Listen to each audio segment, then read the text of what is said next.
ആലപ്പുഴ കായംകുളത്ത് സ്വകാര്യ ആശുപത്രിയിൽ 9 വയസ്സുകാരി മരിച്ചത് ചികിത്സാ പിഴവ് മൂലമെന്നാരോപിച്ച് ബന്ധുക്കളുടെ പ്രതിഷേധം. കായംകുളം എബനൈസർ ആശുപത്രിയിൽ ചികിത്സയിലിരുന്ന കായംകുളം ചക്കാലത്തറയിൽ ശരണ്യ അജിത് ദമ്പതികളുടെ മകൾ ആദിലക്ഷ്മിയാണ് മരിച്ചത്. അന്വേഷണം ആവശ്യപ്പെട്ട് ബന്ധുക്കൾ ആശുപത്രി ഉപരോധിച്ചു.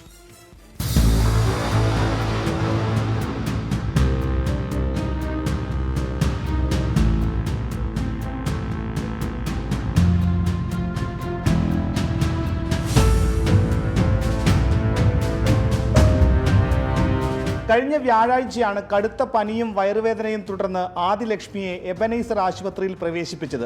ഇന്ന് രാവിലെ 8 മണിയോടുകൂടി കുട്ടിക്ക് രോഗം ഗുരുതരമാവുകയായിരുന്നു. ശരീരം തണുത്ത് അനക്കമില്ലാതായത് ശ്രദ്ധയിൽപ്പെട്ട രക്ഷകർത്താക്കൾ നഴ്സിനെ വിവരമറിയിച്ചതിനെ തുടർന്ന് ICUവിലേക്ക് മാറ്റുകയായിരുന്നു. പിന്നീട് മരണം സ്ഥിരീകരിച്ചു.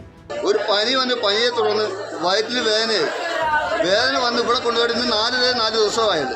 ഈ 4 ദിവസം കൊണ്ട് കുഞ്ഞിന് ഭയങ്കരമായിട്ടുള്ള ബുദ്ധിമുട്ടുണ്ടായിട്ട് ഞങ്ങൾ എന്നിട്ടും ചോദിക്കുന്നുണ്ട്, ആശുപത്രി കൊണ്ടുപോകാം, വേറെ മാർക്കുണ്ടോ ഇവർ സമ്മതിക്കുന്നില്ല. ഇവർ കാണുന്ന സമ്മതിക്കാതുണ്ട്. ഇന്നലെയും ചോദിച്ചു, അത് പറയുമ്പോൾ എല്ലാം ടെസ്റ്റുകളാണ് നടത്താൻ ആവശ്യപ്പെടുന്നത്. ആ ടെസ്റ്റ് എല്ലാം നടത്തുന്നുണ്ട്. ഇത് നടത്തുന്നുണ്ടെങ്കിലും എൻ്റെ കുഞ്ഞിനെ വേറെ ഹോസ്പിറ്റലിലോട്ട് വിടാൻ അവർ തയ്യാറാകുന്നില്ല. ഹൃദയാഘാതമാണ് മരണകാരണമെന്ന് ആശുപത്രി അധികൃതർ വ്യക്തമാക്കുന്നു. കഴിഞ്ഞ ദിവസങ്ങളിൽ കുട്ടി ശാരീരിക അസ്വസ്ഥത പ്രകടിപ്പിച്ചിരുന്നു.